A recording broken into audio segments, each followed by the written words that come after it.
How can we build communities around the impact we want to make in the world?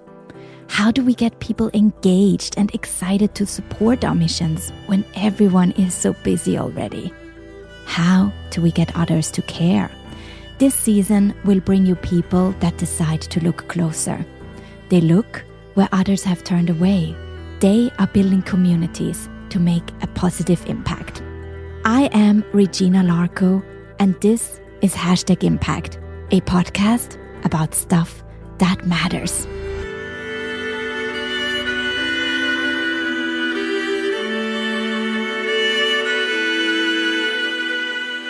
We are very happy to participate in this third edition of Podcast-on.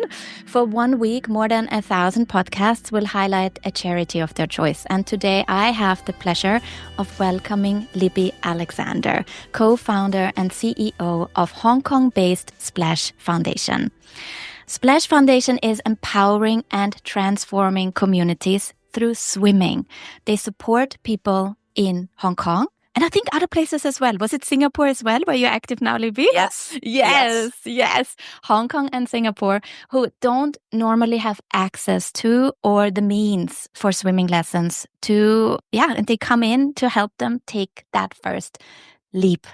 Libby grew up in a small town in Maine, attending Franklin and Marshall College in Pennsylvania, and has a degree in Latin. She lived in... Sorry that I'm laughing because I was so bad. I know, you have to laugh at that point. I was so bad at Latin in school, so I'm just so impressed by you. And she lived in New York City for most of her career and worked with Sotheby's auction house. 15 years ago, she moved to Hong Kong for her husband's job, and the opportunity to start Splash started several years afterwards. She has another super impressive, I think, thing that should be celebrated. She also has 3 teenage girls, and you said that to me beforehand, the most patient, best and supportive husband. Yeah. Yes. Welcome to #Impact, Libby. I'm so happy we have you here today. Well, thank you so much. Thank you so much for inviting me. I would like to start off by sharing something that I read in your impact report. And I mean, first of all, I think it's absolutely amazing that you do that, that you look at tracking the impact that you're making. This is one of the things that when I have been speaking to all these amazing impact organizations for the past now 8+ years, this is always one of the questions that a lot of organizations really try to tackle and make more transparent how their work really makes an impact. So, I mean, already heads up to you for doing this. And there I read, we now see learning to swim very differently than we did in 2015 when we started. While we diligently measure attendance and swim skills, we know that the real magic of Splash manifests far beyond the boundaries of any swimming pool. Libby, tell me more. I know. That was actually... I mean, obviously running an NGO, you have to do a lot of writing, and that was actually, I enjoyed writing that. And sort of, as you know, sometimes it's a struggle, and you try to think of how to present it. But I think that's really for us, as we sort of said in that forward, is that when we first started Splash, we didn't really know where it was going to go, and we were very much focused just on the swimming itself and just giving the people the opportunity to learn how to swim, and whether or not they acquired those skills. But it so quickly became obvious to us that swimming is just the vehicle, and it was about all these other things that they were getting out of going through this just really transformational experience, going through that experience with other people, and just how that changes people. And we always sort of say that's the magic of Splash, and I think that's what gets everyone excited about it. It's what gets all the volunteer coaches excited about it, is all those other types of things that are going on. And you are now celebrating and now we are recording this in 2025. We have to say that, but I know, because I know for years and years and years, people are actually listening to this episode. So if you're listening to us from way in the future, my dear listener. Oh, that's very exciting. Yes. We are now recording in 2025, and this is your 10-year anniversary, right? 10 years. Yes, I know. It's amazing. It goes by, it's gone by slowly but quickly at the same time, if that's possible. Yeah. So, yeah, I mean, when we started Splash, I mean, I always sort of start by telling people we had no intention of starting a charity. We were just a group of swimmers.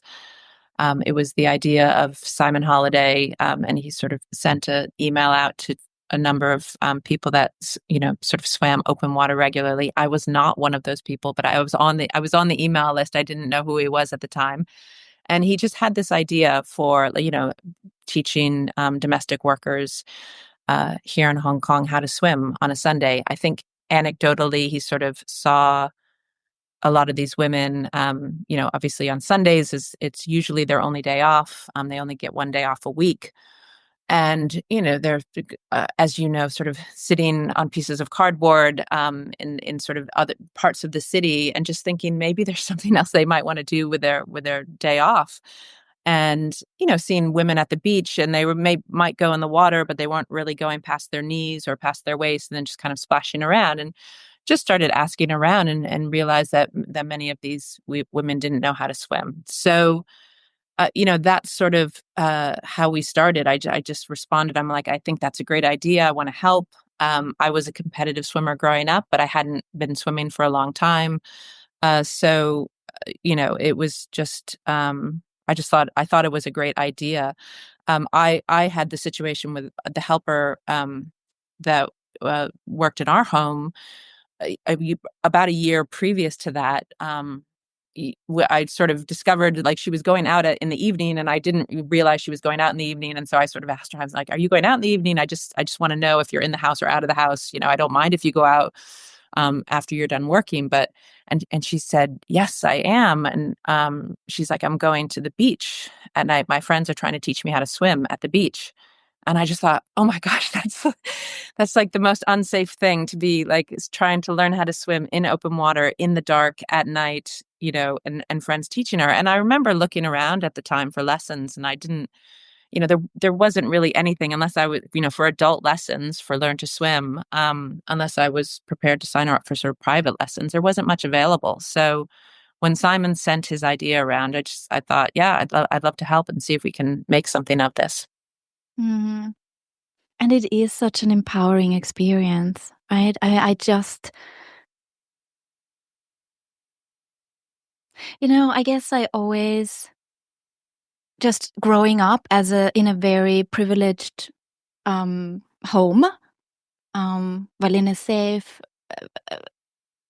place where my parents were also able to swim. Yeah. So they knew how to swim, and we would, it was just something that I grew up with, that I just assumed that every kid just learns how to swim, because that's just what you do, either with your parents, when they take you to the pool and they teach you how to do it, or you go to swimming classes in school, for example. Like I went to school in Austria, and that there were always these swimming classes for us children as well. In public, I think we started in high school. We would go to swimming classes. So coming, from Austria, thinking like, this is normal for everyone because this is like my life circumstance. But when seeing the stats now, actually, and although of course my mindset has broadened a lot once I went abroad and I saw other life circumstances, but even now, as a 41-year-old woman, when I saw the stats, how many people actually cannot swim today, like as I was researching, going into a talk, I was actually quite shocked. Like how it's right? absolutely staggering. It really is. And I think, I think that's the thing. It's either people have that access and you don't even think anything about it. You just think it's a natural thing. Everyone's learning when they're, a little kid. But yeah, the more that we've sort of educated ourselves on swim literacy rates around the world about, who has access, who doesn't have access, it's staggering. I mean, over half the world's population doesn't know how to swim. And I think, more importantly, I mean, when you look at the statistics around women, 2 out of 3 women globally do not know how to swim. Um, and even, I mean, Lloyd's Gallup, there was a Gallup poll done and where they measured lots of different types of risk. And that was done in 2019. And I think, again, they do it every 2 years. And one of the questions was about swimming. And so having those statistics, from across countries, it doesn't matter whether you're in a wealthy, well-resourced place like Hong Kong or whether you're in a poor city or country. I mean, the statistics are relatively consistent as far as access for women, and it's generally associated with low income. I mean, that's what for us at Splash, we just started looking at what are the barriers to people learning how to swim. I think in most cases it's economic because swim lessons are expensive. And, but then there are other cases where it might just be a cultural barrier where just, people just aren't learning for cultural reasons or, now the case with our special needs classes. I mean, there could be other types of barriers where it's just really hard to access group classes. So, I mean, we've really, while we started Splash with domestic workers, we've really kind of broadened our scope to look at who are the pockets of people that don't have access to swimming and how can we try to support them. Yeah. I heard you say in another interview, I'm going to quote you back. You said something beautiful. And I know this is always the moment when my guests get really, really nervous when I'm like quoting back something. I know. I'm like, what did I say? What did I say? You said something beautiful. You said, if you put yourself in an environment that absolutely terrifies you and you succeed, what that does to your mindset, to your confidence, to what you believe is possible, it's life-changing. It really is.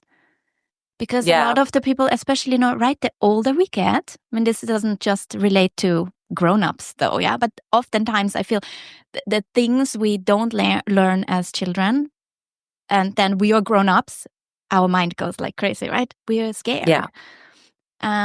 Yeah. And now I see, as I understand, a lot of your graduates, after they've went through the program, they also have the chance to become trainers and coaches. Yeah. Isn't that amazing?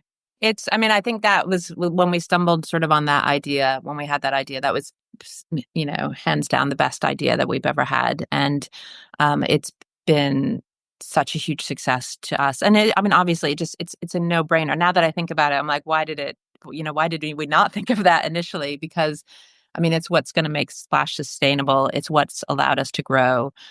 We have all these women that graduate the program and they all want to give back. They're so appreciative of the opportunity. I think that's one of the things, that I get humbled with all the time is that, I constantly have these, women telling me this is my lifelong dream to learn how to swim. They're so appreciative of the opportunity. They work so hard to do it. They know it's a once in a lifetime opportunity. And, and then they succeed and then they want to help. I mean, they love being part of this community. And honestly, if we could offer swim lessons forever, they would keep taking swim lessons. But I don't even think it's about the swimming. It's about being part of this community. And it does have this kind of trickle down effect into other aspects of their life. But they, so many of them have gone on to, and they swim together on the weekends. A lot of them swim open water groups. And so then we just started having tryouts of like, oh, if you want to learn how to be a coach, we can teach you then to how to be a volunteer. So I think we've now trained about 60 women how to, and some men how to coach, and they regularly volunteer for us now. They're actually becoming a bigger and bigger chunk of our volunteer core group. That's fantastic. And did we mention actually the number, like 9,000 graduates right now and counting, right? Yeah. So we've taught over 9,000, and we're just about to start our winter term, which will have about another 1,000 people. Like we enroll about 1,000 people a term. Yeah. So that will be the 10K mark for you this year. And of Yes, course, yes, we that's will. just We a will winter hit term, right? and exactly. So yeah, it's very exciting that we're hitting our 10,000th swimmer in our 10th year. So But I love seeing your smile. I mean, our listeners can now hear it in your voice, but also that sparkle in your eyes. I mean, that's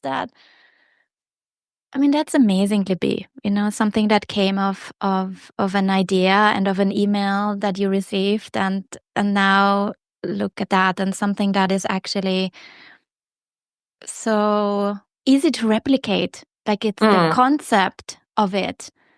And whoever is listening to us right now across the globe, you know, isn't that something that maybe you would want to initiate in your your home country, in the place where you are currently living as well? Yeah, I mean, that's sort of the way we sort of thought about Splash was, and I kind of explained to people, I mean, you can look at the stats of half the people don't know how to swim, but then that means that half the world does know how to swim. And, you know, you can never tackle like these numbers of swimming illiteracy. You can never tackle that through professional coaches alone because I mean, professional coaches, they need to get paid. They need to make a living off of this. Most professional swim teachers are working 6 days a week anyway. So we actually rely on mostly on non-professionals. And so we're taking, people like me, I've always been confident in the water. I'm comfortable in the water. It wasn't part of my day job 10 years ago, but, I'm happy to volunteer a few hours on the weekend to teach someone else. So, the big bulk where, we do hire some professional coaches, primarily for our kids program, but most of our adult program is taught by volunteers. So we've kind of built this really, quite a rigid framework and a very specific curriculum. Because what we learned was there are many different ways to teach someone how to swim, but in order to make Splash successful, we had to pick one way and just make sure everyone follows the same script. Because if you've got volunteers coming in and out each weekend, that's fine. You need to be flexible to allow for that, but you need to still deliver a consistent experience for the learner, the person that's learning how to swim. So we have a really specific curriculum. And, and I think it's also, people listening to this that think swimming, I think, you come into it thinking you're going to be teaching someone strokes and freestyle right away or something like that. But it's even more basic than that. Like, you cannot learn how to swim until you just learn how to be comfortable in the water, how your body moves in the water. And, and a lot of the women and the men that we're teaching, I mean, they're coming at this with a huge amount of fear factor, a lot of bad experiences, near drowning experiences, or they've had family members that have drowned. So they're coming at this with a lot of mental baggage as well. And I think that's what makes the success so much more powerful and empowering for them, is that they're doing something, A, that they're terrified of, B, they don't think they could ever possibly do it. And then when they do that, just like, how it impacts them is just, it's amazing to watch the transformation, realizing that they can do this thing. But, you have to sort of bring them through you have to get them to relax. And because, when you're relaxed, that's when you float. And try to get rid of the tension, get rid of the nerves, understand their story, understand what sort of baggage they're kind of bringing into it. So we have this really strict kind of curriculum that we follow. We've got this, wonderful volunteer base of kind of tapping into this network of people that are comfortable in the water. And it's, discovering that as long as you have a good framework and a good curriculum, you can teach. It's very easy to teach someone how to teach the basics. So that's essentially what we do, and get people to. Our goal is to give 20 hours of swim lessons to each person. And, we feel that for most people, after 20 hours, we can get them to a basic level of water safety and water confidence.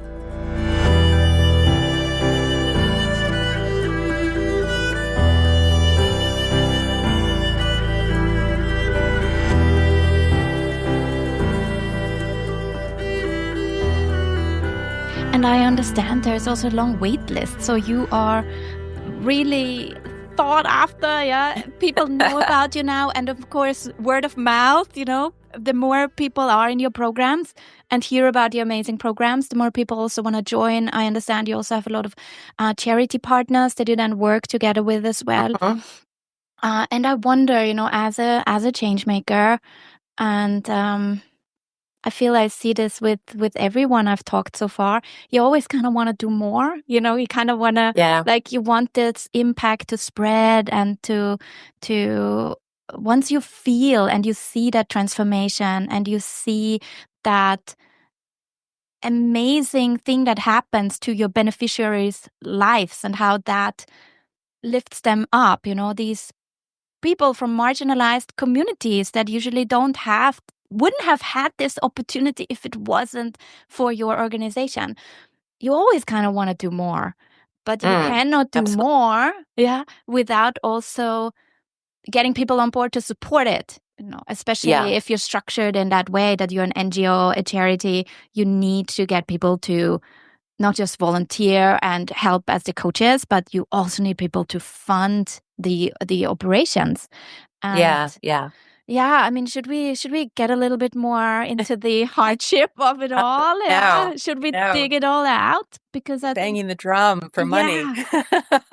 That's such a pain point for all NGOs, all charities, really. How do you get those grants? And how do you deal with all the no's that you're hearing? Because you inevitably you will get a lot of no's. And how do you deal with it? Yeah, I mean, gosh, you get a lot of no's. I feel that, I mean, I've gotten better at getting no's. I think I took it very personally at the beginning. I still take it personally, but I tried, I frankly, you just keep moving on. I mean, that's the only option, right? Like it's, and I think if anything, you have to, when you get those no's, I feel like I haven't told the story well enough, or I haven't made the case well enough, or, so you have to reflect on what you've done. And, if there's anything that you could do differently to try to get those yeses. But yeah, I mean, it's never easy, but and I just think it's like any other startup. I mean, you're going to get more no's than you get yes. And you just have to kind of stay positive and stay focused on what you want to achieve. We've done a lot of work at Splash on kind of our strategy, our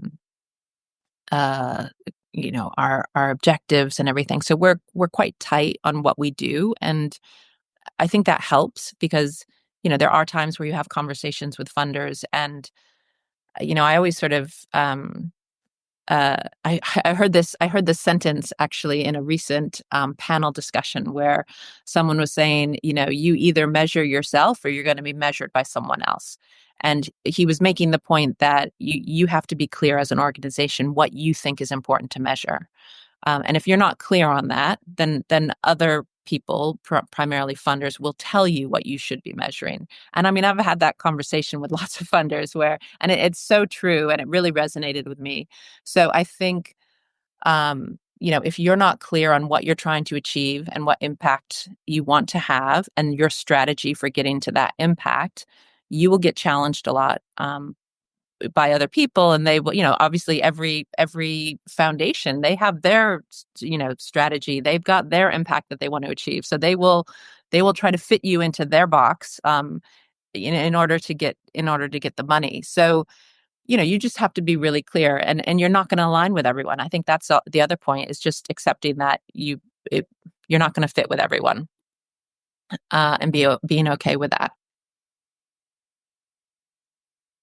I don't know if that answered all the questions. But it does. It more than that. I try actually. not to. Yeah. No, I always, when I go silent, usually it means that was like profound now. And we all should take a moment to actually go back and rewind what you just said, and just listen to that again. And even, I think, maybe at times, maybe you will even feel that, sometimes yeah, you hearing yourself say that, what you just said after the next no, I think will be incredibly impactful because it's so true what you say. And actually, I never looked at it that way. Like the way you expressed the like you kind of like have to make your own box, right? Don't be put yeah, in that box, but you need to be really clear what your impact is. I'm so inspired. Oh my goodness. Also, when measuring the impact of this podcast, right? Because we also try our best yeah, to track that. Like, yeah, how is this podcast making an impact? yeah. And everything you just said kind of like makes me rethink how we are communicating our impact moving Absolutely. forward. Yeah, I mean, an impact is everything, right? Like it's, you start out, I think most nonprofits, I mean, you start out and I mean, I guess in the nonprofit world, I mean, you've got the output and that's what everyone can kind of get their head around, and that's a bit easier to measure. And those things are important to measure. And we were really good at measuring things. I always felt like when we started Splash, I said, I want to run it like a business. Like we're going to measure what we do, everything we do, so that we can really make informed decisions. But it was very output driven and output based. And I think with the impact, that's kind of the buzzword at the moment, and that's what everyone cares about, as they should. But it's hard. It's harder to identify what is your impact, especially for us. I mean, you could ask 10 coaches, and they will all give you a different impact that they see. So there's lots of different results going on from our swim classes. So we had to kind of gather those all together, decide what are the ones we see the most, what are the ones that the change that we really want to drive. So you have to kind of agree on what you think is the most prevalent impact, and then you have to figure out a way to measure it. And that is obviously, its impact is much harder to measure. And you may never ever be able to do it definitively. But you've got to sort of make some attempt to put a tie between what you're doing and the results you're seeing. Mm. And what is if we would want to tie that result now back to a moment, like one of your favorite memories where you've seen these results really in action? Is there one that stands out to you? Uh, you know what? I love watching our what we call our graduate coaches. So the people that learned how to swim with us, and now seeing them as teachers for other people. It's there's not one particular person, but rather just watching. I think for maybe some of your audience that doesn't understand the dynamic in Hong Kong with domestic workers, they've got a pretty difficult life. They usually live in their employer's home. They have to work 6 days a week. They legally only have to be given one day off. Some are not given any time off.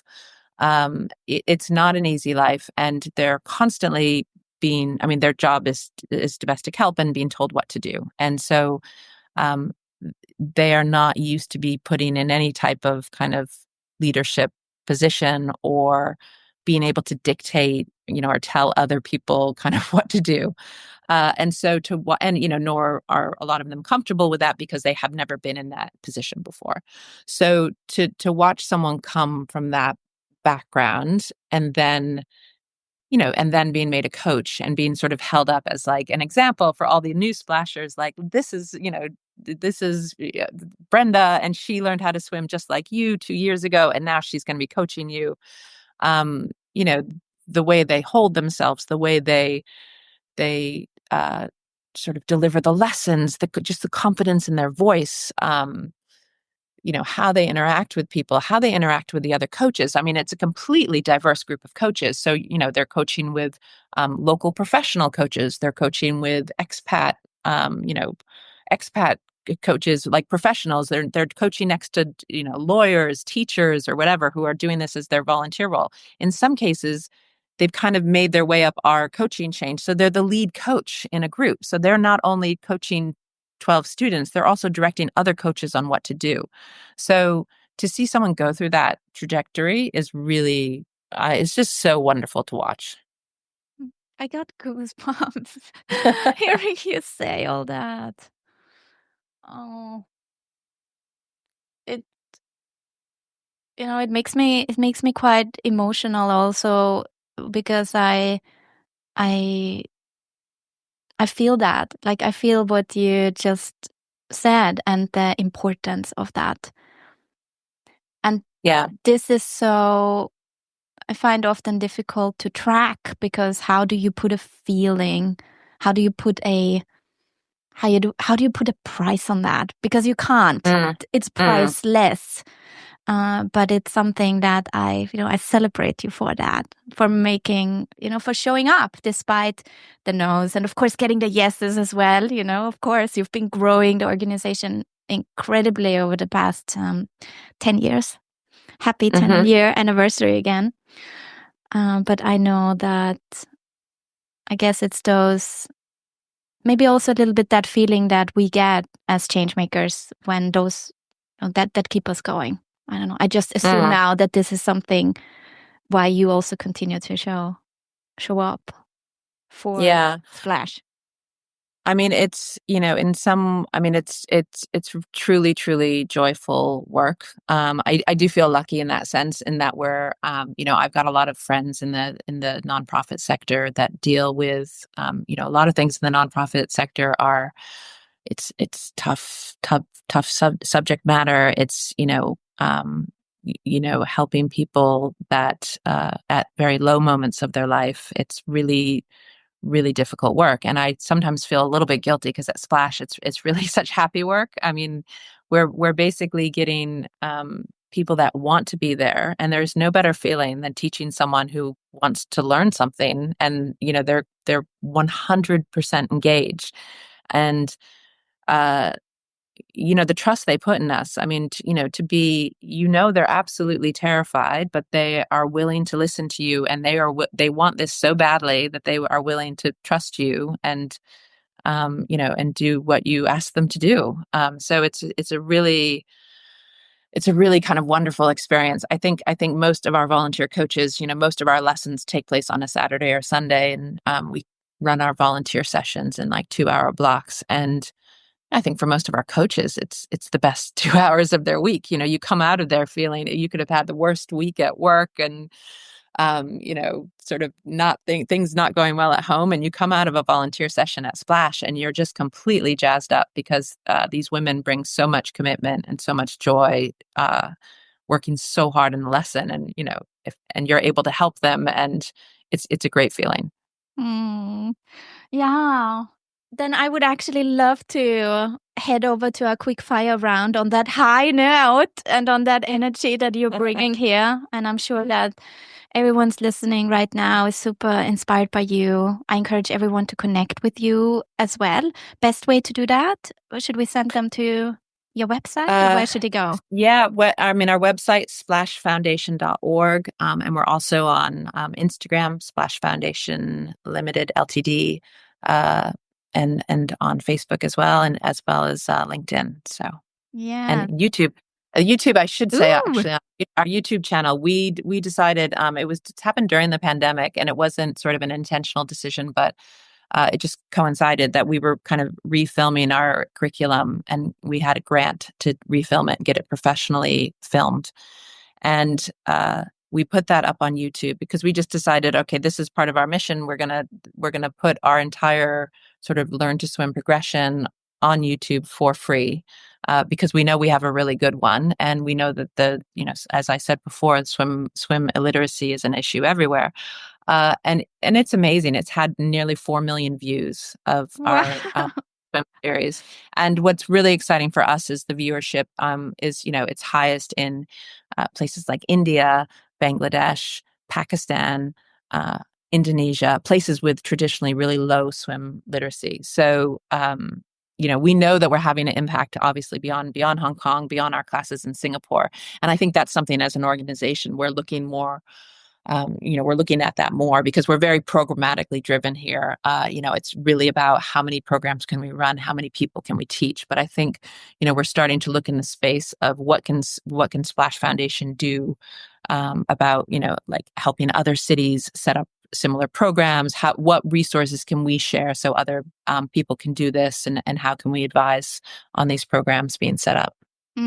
So call to action again. If you're excited about this, get in touch with Libby. Maybe you can set this up in your place of location, at your location as well. Yes, let's do that. So Libby, quick fire round. You ready for this? Maybe not. I'm not so good with the quick fire, but I'll do my best. Making an impact means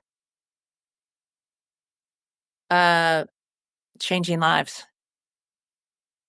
Who inspires you in the way they build community? I probably would have to say my co-founder, Simon Holliday. He is much more community driven than I am. He's much more relationship driven than I am. So I'm kind of the how to get things done person in the operation, and a bit more behind the scenes. And he is, as anyone will attest to, he is really great at building relationships with people, and taking the time and investing the time to really get to know people and to do that. So there's a lot that I can learn from him on building those relationships, because that's everything really, is the relationships. Shout out to Simon. And now for all our listeners, what could they do right now after they listen to this episode to make the world an even better place? I sort of look back on how Splash started, and it was just a simple idea and just giving it a go. Really, I mean, I think there are kind of wonderful ideas out there. I just think of how many ideas people have, and they don't go anywhere, right? And so sometimes I think we might kind of talk too much and think too much, and we don't do enough. So it's just about taking a spark of an idea and just trying to make something of it. What a beautiful call to action. Let's all do that. Thank you so much, Libby, for being here today. And that really wraps up this very special episode as part of Podcaston. And if you enjoyed it, feel free to also visit podcaston.org to discover hundreds of other associations through the voices and talents of amazing podcasters. And I'll put that in the show notes. And of course, I will also put Splash Foundation's website in the show notes as well, so that you can connect with Libby and that amazing team. And if you are listening, warm shout out to all our amazing loyal listeners based in Hong Kong and Singapore as well. If you are in those places, maybe you also want to reach out and see how you can support and volunteer and support Libby and her incredible mission. Thank you, Libby. Great. Thank you so much for having me.